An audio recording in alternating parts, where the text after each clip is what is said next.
Bien, il est 11 heures, on va commencer le webinaire qui est sur l'actualité fiscale en 2019 et plus précisément les nouveaux dispositifs de la loi de finances.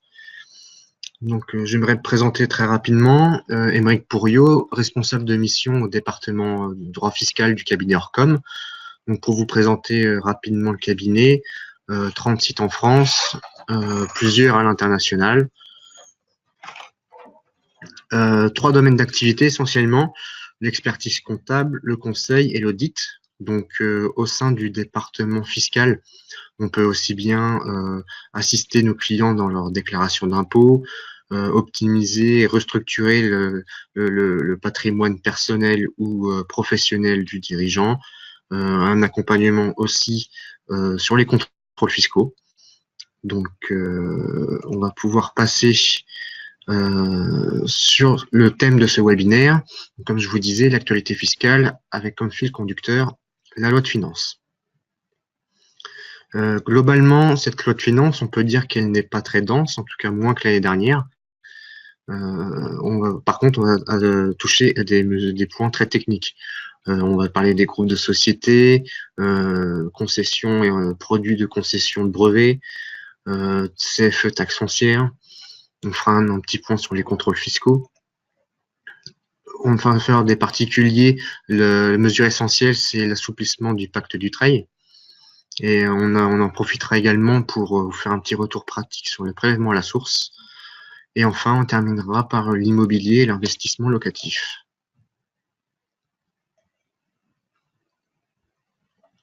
Donc, les mesures en faveur des particuliers. Premièrement, maintien du baisse du taux de l'IS. Donc, je vous le rappelle, la précédente loi de finances avait amorcé une baisse du taux de l'IS progressivement. Donc, il serait ramené de 33,1 à 25% d'ici 2022. Pas de modification, le calendrier est maintenu.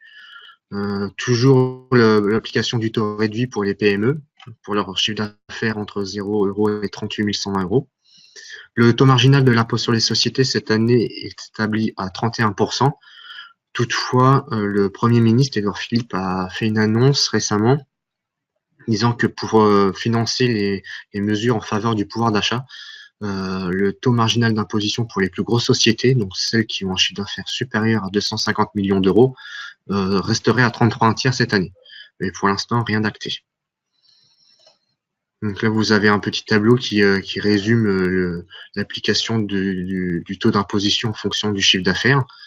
Donc vous voyez 28%, 31% suivant le chiffre d'affaires et l'application du taux réduit de 15%.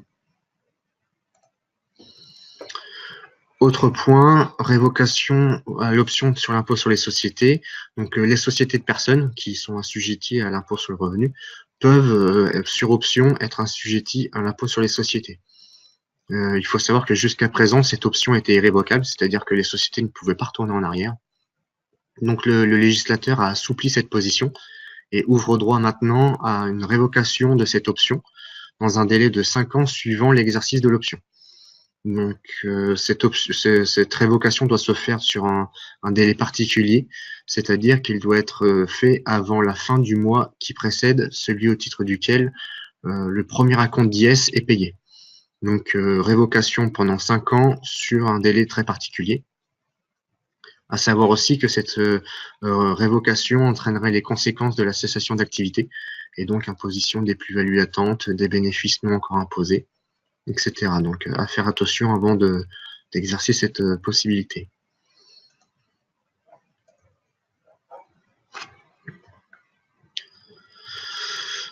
Un autre point, régime d'imposition des produits de cession et concession de brevets. Donc là, le législateur français a voulu s'aligner sur les préconisations du modèle OCDE. Donc maintenant, on est plusieurs États à avoir le même système. Auparavant, le produit de cession et concession de brevets était soumis à un taux réduit de 15%. Donc cet article a été abrogé. Désormais, il y a un nouveau taux réduit qui est plus favorable. Il est à 10%, mais il s'applique dans des conditions particulières. Là, l'idée générale, c'est que pour ouvrir droit à un taux réduit sur un produit de recherche et développement, il faut avoir en amont fait des dépenses de recherche et développement. Donc, en amont, on a une dépense de recherche et développement qui est liée à notre activité, qui donne lieu à un produit de recherche et développement, et c'est donc sur ce produit-là qu'on appliquera le taux réduit. Autre point, dispositif de suramortissement. Donc le suramortissement, ça permet d'obtenir une déduction fiscale supplémentaire qui est basée sur une fraction du prix de revient, déduction qui se fait de manière linéaire sur la durée d'utilisation du bien, donc la durée d'amortissement. Plusieurs dispositifs existaient déjà, notamment investissement dans les poids lourds moins polluants.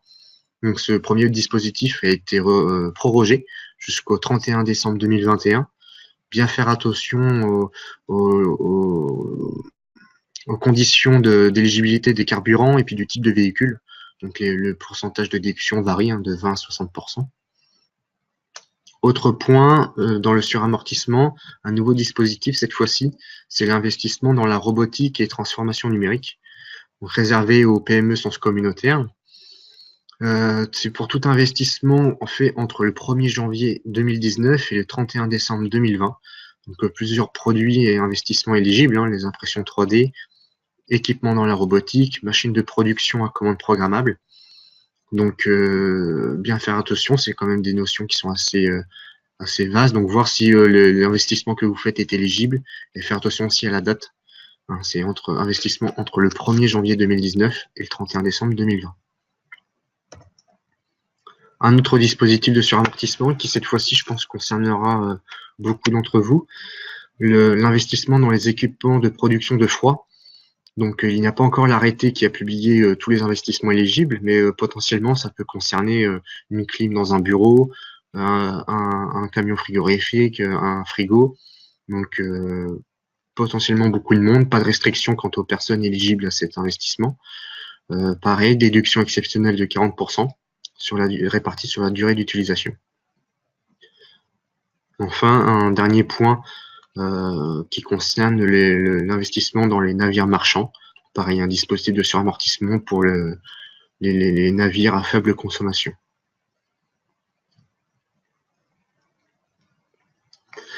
Les charges financières, donc là, ça concerne potentiellement des plus grosses sociétés. À savoir qu'il y avait jusqu'à présent plusieurs dispositifs de limitation des charges financières qui se superposaient les unes aux autres. Donc le législateur en a supprimé plusieurs pour mettre en place un régime unique qui est issu d'une transposition d'une directive. Alors désormais, une société ne peut pas déduire plus de 30% de son habitat fiscal ou 3 millions d'euros au titre des charges financières. Donc c'est l'un des deux plafonds, 30% de l'habitat fiscal, à bien distinguer de l'EBITDA comptable ou 3 millions d'euros. Plusieurs dispositifs de report qui existent aussi dans ce régime général, à savoir que les sociétés qui ont des charges financières au-dessus de ce plafond-là, donc 30% ou 3 millions d'euros, pourront reporter sur les exercices suivants. Et inversement, les sociétés qui n'ont pas assez de charges financières pour aller jusqu'au plafond pourront reporter la capacité inemployée sur les autres exercices. Pareil, un point d'attention pour les entreprises qui sont sous-capitalisées. Donc les entreprises qui ont des dettes importantes vis-à-vis des entreprises liées, ces plafonds sont réduits à 10% de l'EBITDA fiscal ou 1 million d'euros. Donc là, ça concerne potentiellement les grosses sociétés et notamment dans le cadre de LBO, de restructuration. Un autre point sur les régimes de groupe et de l'intégration fiscale. Chaque année, le législateur apporte des modifications au régime de l'intégration fiscale parce que l'une des principales raisons, c'est que ce régime ne concerne que les sociétés qui sont soumises à l'imposition en France. Donc, en cela, il y a une rupture d'égalité avec les autres sociétés installées sur le territoire de l'Union européenne. Donc, afin d'anticiper les conflits avec le droit de l'Union européenne, plusieurs modifications ont été apportées. La première d'entre elles, c'est la suppression de la neutralisation de la quote-part de frais et charges pour les cessions de titres de participation.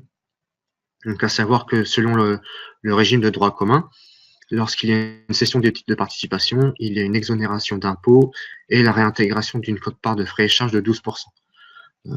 Jusqu'à présent, dans les groupes intégrés, cette quote-part de 12% était neutralisée pour éviter les frottements fiscaux. Donc désormais, ce n'est plus le cas. À compter du 1er janvier 2019, application du droit commun. Deuxième point de faveur qui a été supprimé, c'est la neutralisation des subventions et abandons de créances, et notamment celle à caractère financier. Vous savez que lorsqu'une société accorde une subvention ou une abandon de créance à caractère financier, ce n'est pas déductible de son résultat et c'est imposé dans le résultat de la société bénéficiaire. Cette subvention, cette régime de faveur a été supprimé également à partir du 1er janvier 2019, donc alignement avec le droit commun. Autre point, les distributions intragroupes. Donc jusqu'à présent, pour bénéficier d'une imposition réduite à 1% sur les distributions intragroupes, il fallait écumuler le régime de l'intégration fiscale et celui du régime mère-fille, le régime des distributions des dividendes mère-fille. Désormais, ça a été étendu pour éviter toute rupture d'inégalité. Donc, toutes distributions qui sont faites dans un groupe intégré, éligibles ou non au régime mère-fille, sont imposées désormais à 1%. Et même au-delà, si des distributions sont faites en dehors d'un groupe intégré, mais qui, au regard du droit européen, sont dans une situation comparable, sont également éligibles à une imposition à 1%. En fait, là, ça vise essentiellement la situation où on a une société mère en France, des filiales qui sont dans un pays du droit de l'Union européenne. Dans cette condition, on ne peut pas faire un groupe fiscalement intégré parce que les filiales sont assujetties à un impôt qui n'est pas en France. Mais pour autant, on est dans une situation comparable au regard du droit de l'Union européenne. Donc, désormais, il y aura aussi application d'une imposition à 1%. Un rappel également pour la CVAE à compter de 2018. Donc, il y a une consolidation du chiffre d'affaires pour les sociétés qui répondent aux conditions de détention de l'intégration fiscale, même s'il n'y a pas d'intégration fiscale. Donc là, en fait, si on a une condition de détention de 95% qui est respectée, on a une consolidation du chiffre d'affaires pour le calcul de la CVAE. En somme, je vous invite maintenant à bien vous poser la question, c'est de l'opportunité de maintenir un groupe fiscalement intégré. En effet, tous les ans, les dispositifs de faveur sont supprimés les uns et les autres. Donc désormais, l'attrait principal, ça reste celui dans lequel on a une société dans un groupe qui a des déficits importants qu'on peut compenser avec les bénéfices des autres sociétés pour les faire remonter dans un résultat d'ensemble. Donc c'est essentiellement le principal attrait maintenant. Tous les autres dispositifs de faveur de l'intégration fiscale sont supprimés peu à peu. On change de sujet, on passe au territoire et allègements fiscaux. Donc un nouveau dispositif, la zone de développement prioritaire, ZDP, donc ça c'est pour les PME qui sont créées dans certaines parties du territoire entre le 1er janvier 2019 et le 31 décembre 2020. Donc, dès lors qu'ils sont créés dans un territoire donné, ils sont exonérés des impôts commerciaux, donc CFE et impôts sur les sociétés. La liste des zones éligibles n'est pas encore publiée, mais a priori, ce serait seulement la Corse qui serait concernée pour cet allègement fiscal. Toutefois, il y a d'autres dispositifs qui existent, notamment le bassin urbain à dynamiser, donc, qui existait déjà, qui a été prorogé jusqu'au 31 décembre 2020 et qui a été étendu à d'autres communes. Un autre dispositif qui existe également, mais dont on ne parle pas dans le slide parce qu'il n'a pas été modifié, c'est zone franche urbaine. Donc là, pareil, si on crée une société dans un territoire éligible à la zone franche urbaine, on a des allègements fiscaux. L'idée là ici, c'est quand on crée une société dans un territoire donné, bien faire attention si ce territoire est éligible à un allègement fiscal. Sachant qu'il faut être assez réactif parce que cette déclaration doit se faire dans les 6 mois de la création. Donc si c'est après les 6 mois, on ne peut plus bénéficier des allègements fiscaux. Autre point, suppression du CICE et du CITS. Donc là, c'est amorcé par la précédente loi de finances. Le CICE a tout d'abord été réduit. Le taux du CICE a été réduit en 2018 et à compter des rémunérations versées en 2019, il y a une suppression du CICE. À savoir que cette suppression a été contrebalancée par une réduction des charges patronales. Alors, dans un premier temps, à partir du 1er janvier 2019, une réduction de 6 points pour toutes les rémunérations qui sont inférieures ou égales à 2 fois et demi le SMIC, et une deuxième réduction de 4,05 points à partir du 1er octobre, mais là uniquement pour les salaires équivalents au SMIC ou inférieurs. À savoir également que si vous disposez encore de créances de CICE pour les années précédentes, vous pouvez l'utiliser dans les conditions de droit commun, donc sur les 3 années suivantes, quand bien même le dispositif du CICE en lui-même est supprimé. Donc si vous avez des créances, continuez de les utiliser dans le délai de droit commun. On va faire un petit tour d'horizon des différents crédits d'impôt qui ont été soit prorogés, soit créés, soit annulés par cette loi de finances. Donc tout d'abord, le crédit d'impôt éco-prêt à taux zéro. Donc ce crédit d'impôt a été prorogé jusqu'au 31 décembre 2021. Il est octroyé pour les établissements financiers qui accordent des prêts à taux zéro à des particuliers pour la réhabilitation, la rénovation de logements. Un autre point, crédit d'impôt pour le rachat d'entreprises par les salariés. Donc c'est un crédit d'impôt qui existait déjà également. Donc ce crédit d'impôt prorogé, aménagé, en fait, l'idée, c'est quand des salariés d'une société veulent racheter l'entreprise dans laquelle ils travaillent, donc ils vont créer une société, et cette société va racheter l'entreprise dans laquelle les salariés travaillent, et l'entreprise qui vient d'être créée pourra bénéficier d'un crédit d'impôt qui est équivalent. L'idée, c'est qu'il est équivalent à l'impôt qu'aurait dû payer la société rachetée. Donc, bien faire attention à cette situation-là, de se rappeler qu'on a un crédit d'impôt. Troisième point, crédit d'impôt pour les spectacles vivants. Donc là, il y a un aménagement à compter des demandes d'agrément déposées au 1er janvier 2019. Donc on a une limitation aux seuls spectacles musicaux. Réduction d'impôt flotte de vélos. Donc cette réduction d'impôt existait déjà, mais uniquement pour l'acquisition de flotte de vélos. Désormais, il est également octroyé pour les locations de flotte de vélos. Donc acquisition ou location. Enfin, crédit d'impôt recherche. Ce crédit d'impôt qui existait déjà, vous le connaissez sûrement, il y a une obligation documentaire qui a été accentuée. Dans ce sens, auparavant, les sociétés qui déboursaient plus de 100 millions d'euros de recherche avaient une obligation documentaire. Ce seuil a été diminué, même drastiquement, puisque maintenant c'est 2 millions d'euros. Donc maintenant, quand une société fait plus de 2 millions d'euros de recherche, de dépenses en recherche sur un exercice, il y a une obligation documentaire qui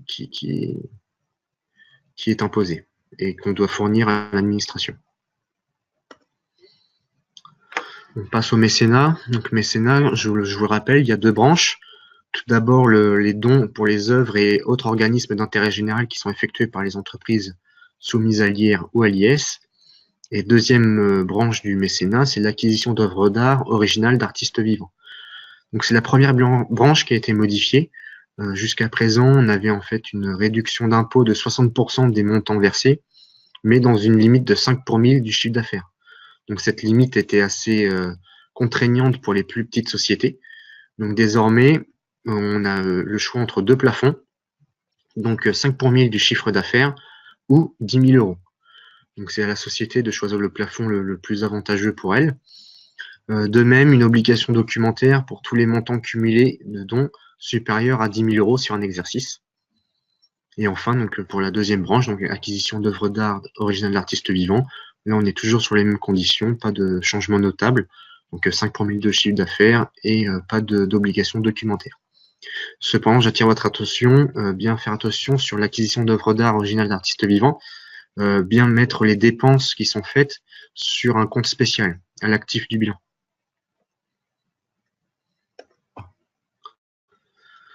Mesures en matière de TVA. Donc, un petit point particulier, c'est sur les prestations de télécommunications et services électroniques.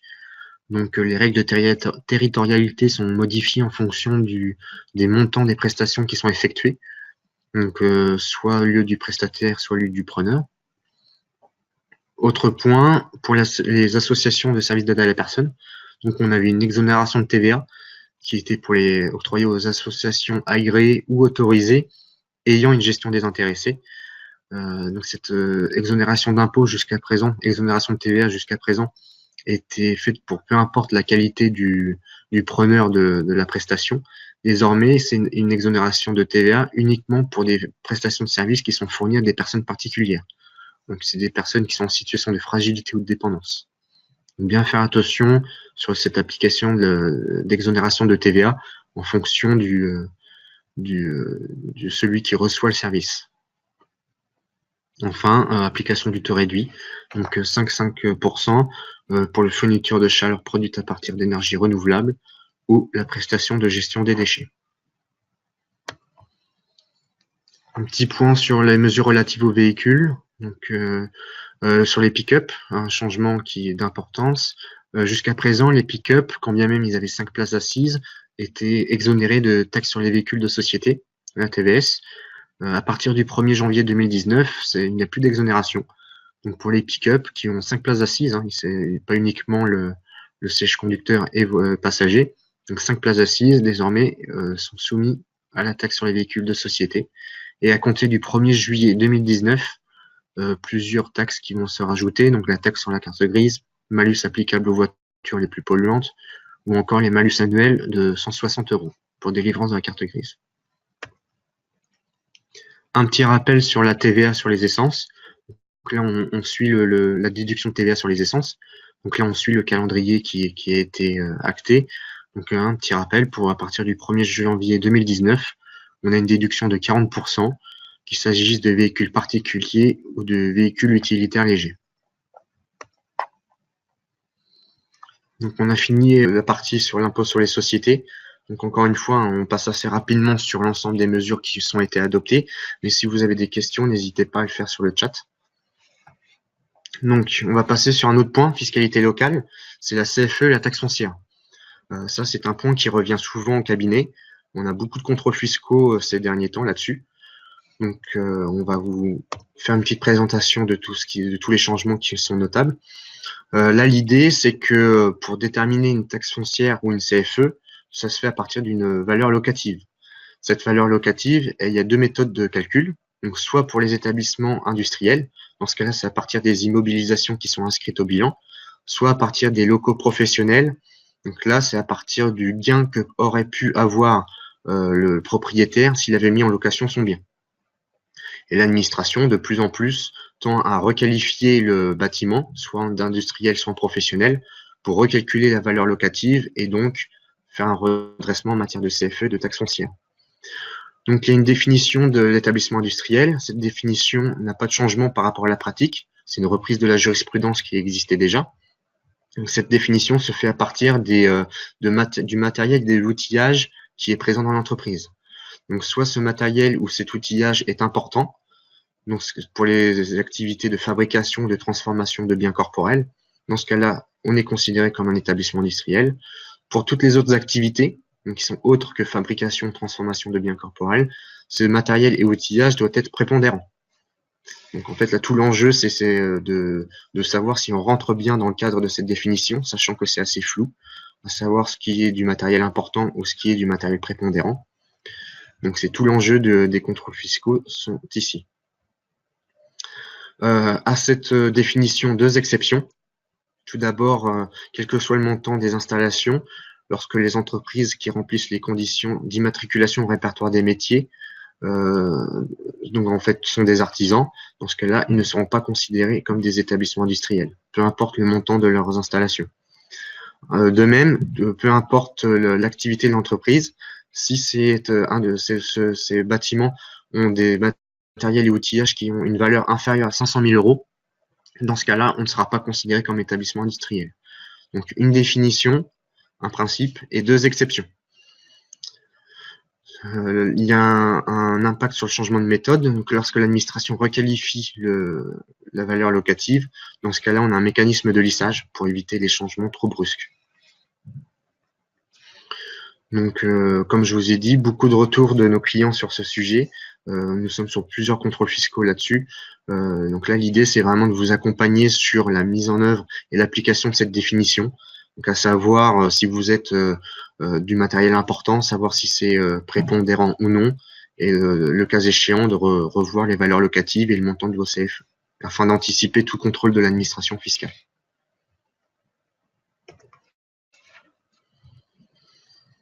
Donc, on va vous faire un petit point aussi sur l'ensemble des contrôles fiscaux. Donc là, en fait, le cabinet Orcom fait remonter l'ensemble de ces contrôles fiscaux et ça permet de voir en fait et d'anticiper sur quel point l'administration se concentre ces derniers temps. Donc là, on va le voir, hein, l'idée, c'est que l'administration s'est renforcée avec ses outils de contrôle.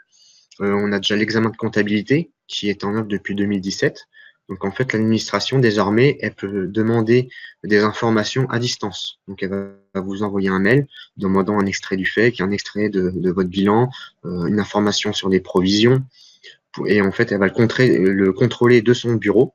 Si elle estime qu'il y a rien à signaler, il n'y aura pas de suite. Sinon, elle viendra dans les entreprises pour faire un contrôle plus approfondi.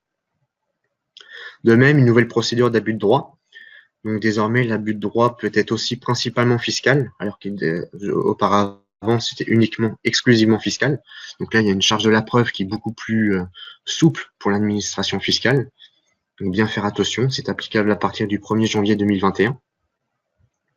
Plusieurs aussi mesures qui sont issues de la transposition de la directive ATAD. Donc on a une clause générale anti-abus qui est applicable pour les sociétés soumises à l'impôt sur l'IS. Donc là, c'est pour requalifier des montages ou séries de montages qui sont considérés comme non authentiques. Et enfin, une loi relative à la lutte contre la fraude fiscale qui a été mise en vigueur au 23 octobre 2018. Donc renforcement des amendes pour fraude fiscale, sanction des conseillers juridiques, comptables et financiers également, qui sont considérés comme complices de fraude fiscale. Donc là, de manière générale, sur l'ensemble des contrôles fiscaux qu'on a pu constater, on voit que l'administration fait de plus en plus un contrôle sur les formalismes. Donc, en effet, c'est assez rentable pour elle, dans le sens où elle regarde si les obligations de formalité sont effectuées. Si ce n'est pas le cas, ça lui prend quelques secondes à vérifier. Si ce n'est pas le cas, elle applique une amende. Donc, on a eu plusieurs retours sur ce point, notamment sur le FEC. Donc là, je pense que maintenant, tout c'est acté hein, depuis 2014. Donc désormais, à chaque contrôle fiscal, l'administration demande de produire le FEC. Et s'il y a des incohérences sur le fond ou sur la forme, désormais, elle applique une amende de 5 000 € par exercice. Donc, sachant que l'administration contrôle en général 3 exercices, ça fait 15 000 € d'amende dès le début. Donc bien faire attention au FEC et à la tenue du FEC. Sachant qu'en discutant avec une inspectrice récemment, a priori, il y aurait une transmission obligatoire du FEC avec la liasse fiscale tous les ans. Donc, dans quelques années, on arrivera à cette obligation-là. À son sens, c'était inévitable. Autre point de formalisme qui est de plus en plus contrôlé par l'administration fiscale, c'est sur les certifications des logiciels de caisse. Donc, depuis le 1er janvier 2018, on a une obligation d'utiliser des logiciels de caisse sécurisés et certifiés. Et désormais, à chaque contrôle fiscal, l'administration demande le certificat qui est donné par un organisme agréé. Et si ce n'est pas le cas, c'est 7 500 € d'amende par logiciel. Donc, je vous invite à chaque fois à regarder si vous avez bien ce certificat, tout en sachant que ce certificat doit correspondre à la version du logiciel que vous avez. C'est-à-dire que si vous avez fait une mise à jour et que vous n'avez pas redemandé un nouveau certificat, vous n'êtes pas dans les règles. Autre point de formalisme qui est souvent contrôlé par l'administration au niveau de la TVA. Donc, dès lors que vous faites des prestations de services ou des échanges de biens au niveau européen, donc vous devez absolument établir une DES ou une DEB, donc une déclaration d'échange de services ou une déclaration d'échange de biens. De même, sur les factures, faire attention à l'autoliquidation de la TVA. Hein, il faut absolument mentionner cette autoliquidation. Ça ne change pas les règles applicables. C'est des mentions qui sont obligatoires, mais l'administration inflige une amende dès lors que ce n'est pas rempli. Sur les factures, bien faire attention évidemment à toutes les mentions obligatoires. Dès lors que vous faites des prestations de services ou des échanges de biens au niveau communautaire, bien vérifier le numéro de TVA intracommunautaire. Donc là, sur notre support, vous avez le lien pour vérifier cela. De même qu'en sous-traitance, bien faire attention à vérifier que le co-contractant respecte bien ses obligations sociales. Sinon, vous êtes tenu pour responsable et une amende qui est infligée. Donc, comme je vous ai dit, hein, c'est maintenant l'administration fiscale fait de plus en plus de contrôles sur le formalisme. Donc, bien faire attention. Sachez qu'au département fiscal de Orcom-Orléans, on a un accompagnement sur tous les contrôles fiscaux. Donc, on est habitué à savoir comment discuter avec l'administration, savoir ce qu'elle recherche précisément, de quelle manière monter une défense. Donc, ne pas hésiter à nous solliciter là-dessus. Et donc, on vous accompagnera tout au long de cette procédure.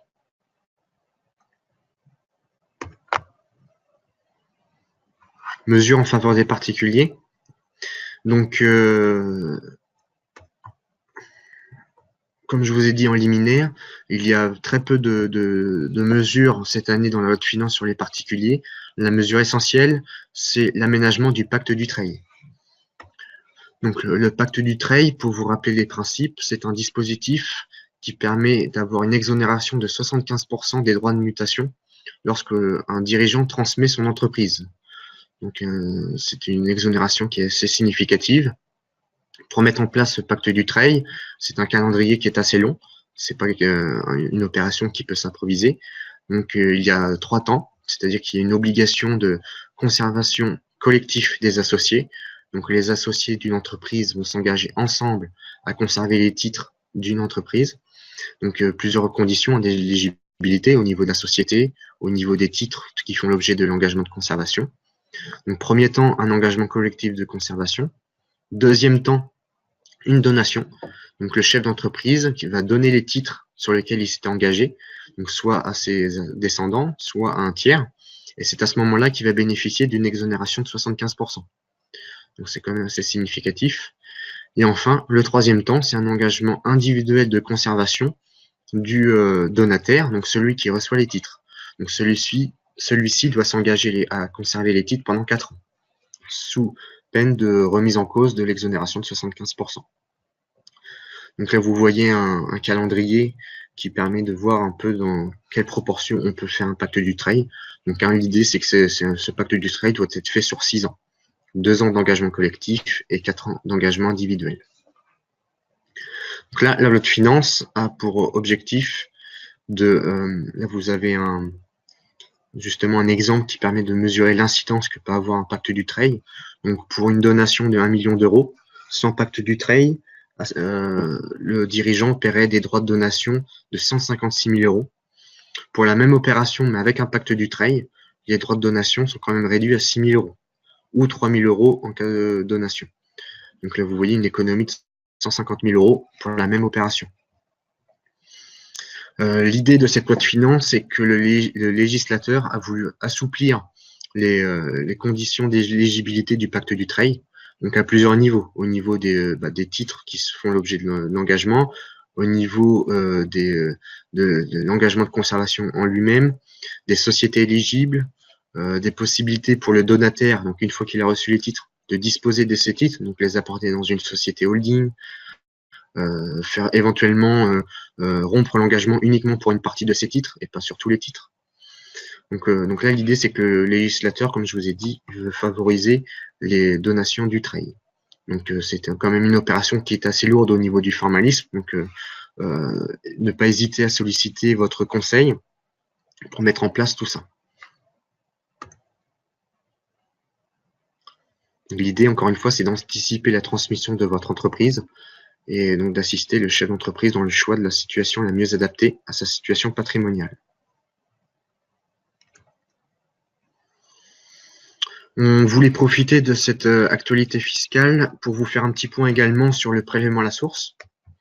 Donc, pour rappel, depuis le 1er janvier 2019, vous avez donc le prélèvement à la source qui est entré en vigueur.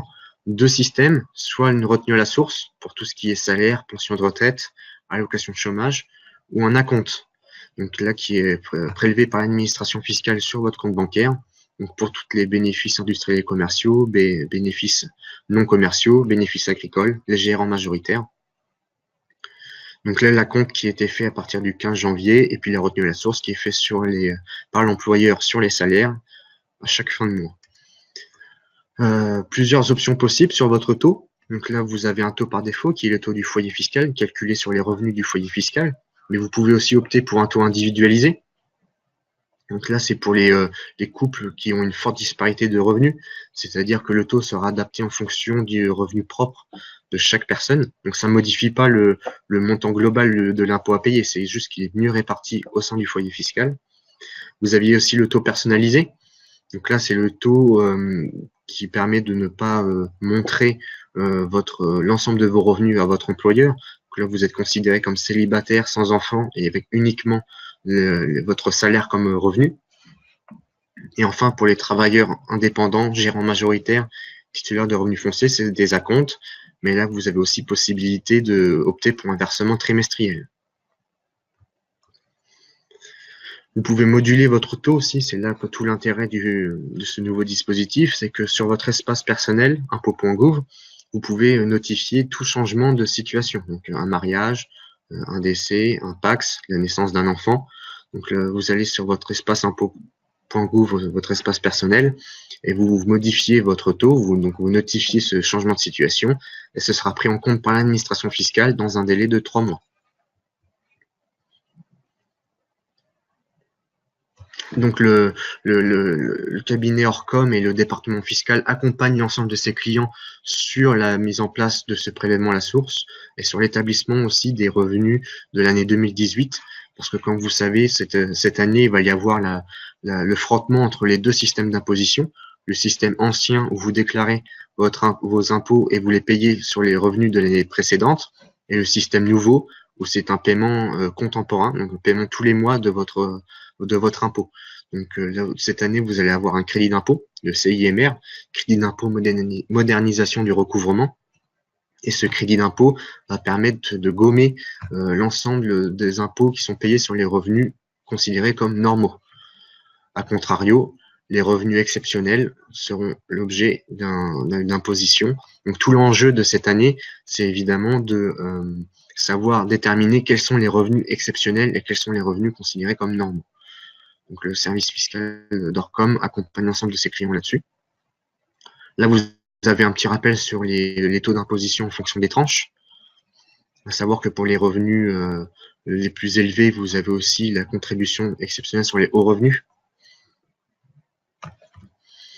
Donc le CIMR, je viens de vous en parler, c'est pour donc justement un crédit d'impôt qui est octroyé pour tous les impôts payés sur les revenus courants. Pareil, en 2018, il y a un maintien des réductions et crédits d'impôt. Donc là, au 15 janvier, vous avez dû avoir, pour les personnes concernées, le versement d'un acompte de 60% sur les crédits d'impôt et réductions d'impôt qui sont basés sur les dépenses de 2017. Donc à savoir qu'ils ont l'administration fiscale a fait une estimation sur la base de ce que vous avez fait comme dépenses en 2017. Si jamais vous n'avez pas fait ces dépenses-là en 2018 et que vous avez eu cet acompte qui a été versé, attention, il y aura une restitution qui sera au mois de septembre. Il y aura une régularisation qui sera opérée. Autre point de difficulté pour les revenus de 2018 et l'établissement de la déclaration d'impôt, c'est la mise en place du prélèvement forfaitaire unique. Donc pour l'ensemble des revenus de capitaux mobiliers, donc dividendes, intérêts, plus-value mobilière, certains produits contrats d'assurance vie, à savoir que maintenant le contribuable a le choix entre soit une imposition sur la valeur brute de ses revenus à 30%, sans aucun abattement, ou option pour le barème progressif de l'IR. Donc là, c'est une imposition sur les revenus nets. Donc là, on aura les différents abattements qui vont s'appliquer. Par exemple, 45% pour les dividendes, abattement de durée de détention pour les plus-values mobilières, et application, par contre, du barème progressif de l'impôt sur le revenu. Donc là, il n'y a pas de bonne solution, à savoir PFU sur les revenus bruts ou IR, barème de l'IR sur les revenus nets. L'idée, c'est de faire une simulation à chaque fois et de comparer la situation la plus avantageuse en fonction des revenus considérés de l'année.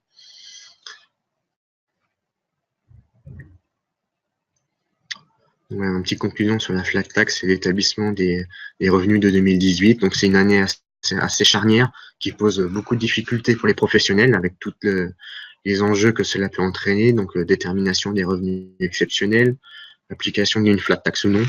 Donc, bien faire attention à cette année. On va faire un petit point sur l'immobilier et l'investissement locatif. Donc, savoir quels sont les avantages fiscaux qui sont encore applicables cette année.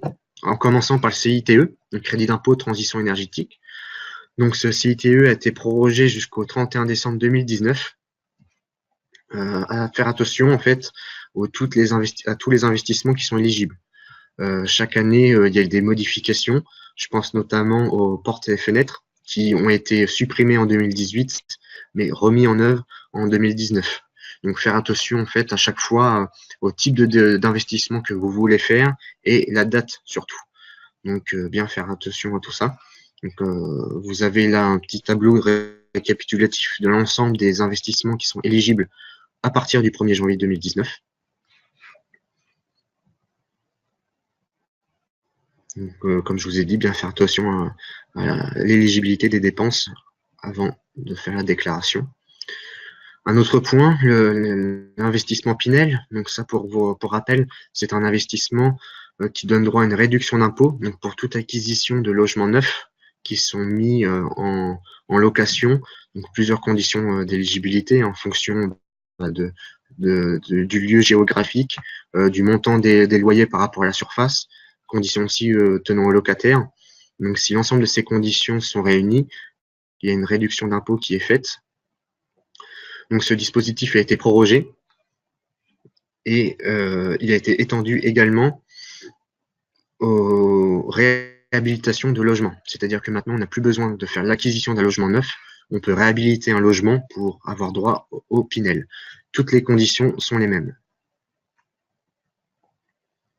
D'autres mesures en faveur de l'investissement immobilier locatif, donc le dispositif Censi Bouvard, prorogation jusqu'au 31 décembre 2021. Donc c'est pour tout l'investissement locatif en meublé non professionnel, dans des résidences accueillant des personnes âgées dépendantes ou handicapées. Le prêt à taux zéro également, dont les modalités d'octroi ont été assez diminuées, mais qui a été prorogé quand même sur le principe jusqu'au 31 décembre 2021. Enfin, renforcement de réduction IRPME, donc c'est le dispositif Madelin. Attention, dans la loi de finances, on mentionne un taux de 25%. C'est sous réserve de l'acceptation du droit de l'Union européenne, pour ne pas que ce soit considéré comme une aide d'État. Il y a l'Union européenne qui va rendre une décision, à savoir que si l'augmentation de ce taux de 18 à 25% est possible. Donc, bien faire attention. Donc voilà, nous avons fini sur Il y a un petit bug. Voilà, excusez-moi. Nous avons fini donc, sur l'ensemble des dispositifs de la loi de finances. Je suis passé assez rapidement, hein. Comme je vous ai dit, il y avait beaucoup de points techniques qui potentiellement peuvent intéresser qu'une proportion limitée, dans un temps très limité également. Donc là, vous avez un chat à disposition, vous pouvez poser toutes vos questions. Donc n'hésitez pas à nous solliciter. Et vous avez également une adresse mail sur laquelle vous pouvez poser vos questions plus tard. Donc n'hésitez pas à nous solliciter. Il nous reste 10 minutes. Donc vous pouvez poser vos questions. Écoutez, je vous remercie de votre attention. J'espère que ce webinaire a pu répondre à vos questions, en tout cas vous permettre d'avoir des éléments sur la loi de finances de cette année. Et puis, écoutez, dans ce cas-là, à très bientôt. Au revoir.